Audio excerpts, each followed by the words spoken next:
Hello students. देखो आज हम बात करेंगे जो डी ब्लॉक हमारा है उसमें जो एक्सेप्शनल इलेक्ट्रॉनिक कॉन्फ़िगरेशन है, या मैं कहूँ ऐसा इलेक्ट्रॉनिक कॉन्फ़िगरेशन जो रेगुलर कॉन्फ़िगरेशन से थोड़ा अलग होता है, उनको हम कैसे याद करेंगे।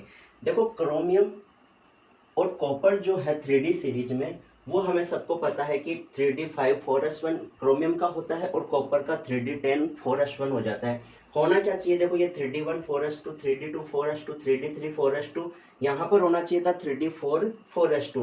लेकिन क्या हो जाता है, जो 3D5 होता है, 3D5 या मैं कहूँ डी और एस यहाँ पर जो रहते हैं 3D के अंदर, वहां पर इनकी एनर्जीज के बीच में बहुत कम डिफरेंस होने की वजह से इलेक्ट्रॉन्स का ट्रांजिशन यहाँ से यहाँ हो जाता है।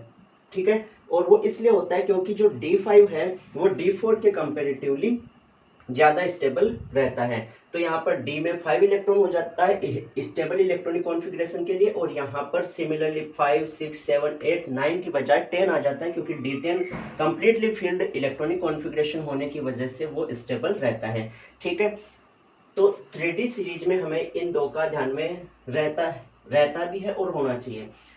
4D की मैं बात करूं तो Y ZR और NB जो है, तो Y में हम शुरुआत करें तो 4D1 5s2 4D2 5s2, यहाँ पर होना चाहिए 4D3 5s2, लेकिन हो जाता है 4D4 5s1। तो यहाँ से हम जब चलते हैं तो रेगुलर यहाँ से ये वाला कॉन्फ़िगरेशन ही फॉलो होता रहता है, कहाँ तक, RS तक।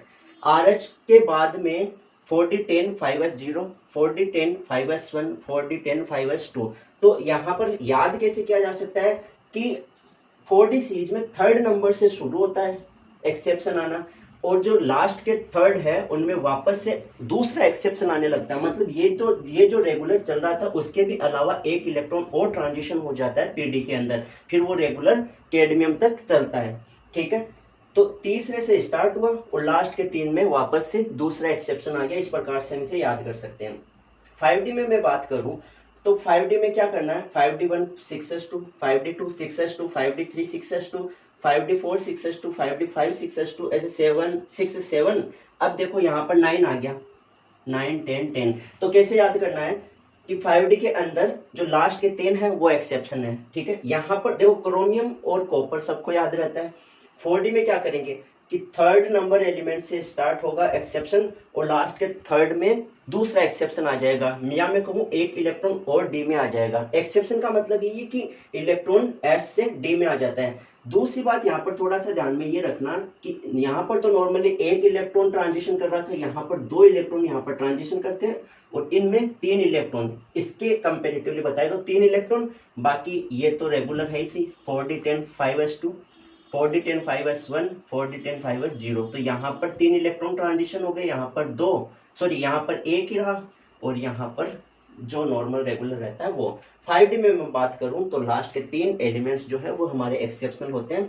7 की बजाय यहाँ पर 9 आ जाता है, फिर 10 और ये 10। देखो नेक्स्ट हम एफ ब्लॉक में बात करें तो एफ ब्लॉक में भी क्या होता है, कुछ एक एक्सेप्शन है। उसमें सबसे पहले हम लेंथेनॉइड्स की बात करें।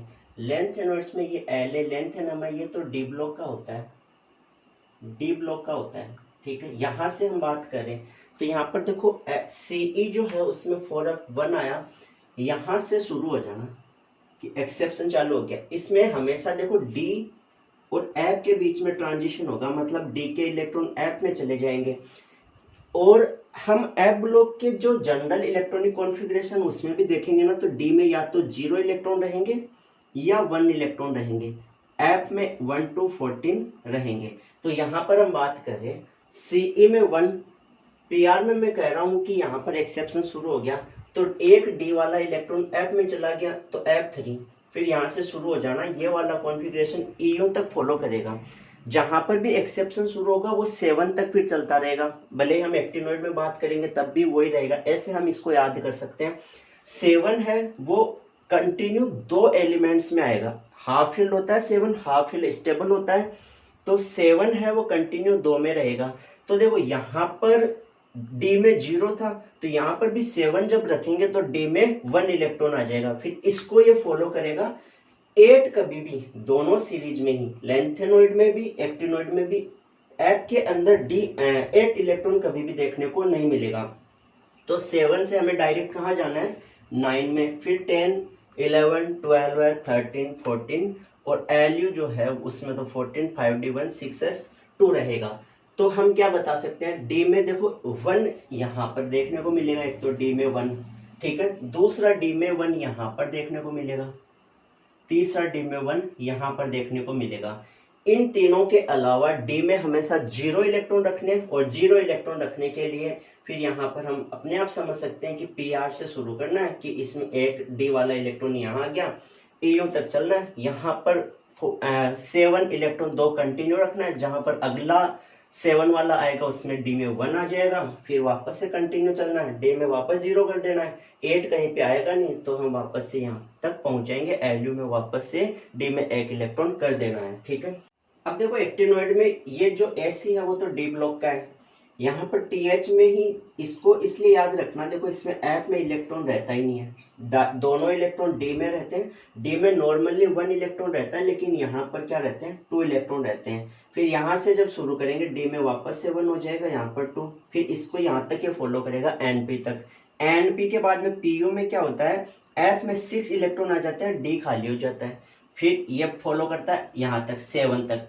7 के बाद में मैंने बताया था कि 7 हमेशा 2 बार ही आएगा, 2 बार ही आएगा तो डी में 1 आएगा अगले वाले में, ये भी मैंने बता दिया था।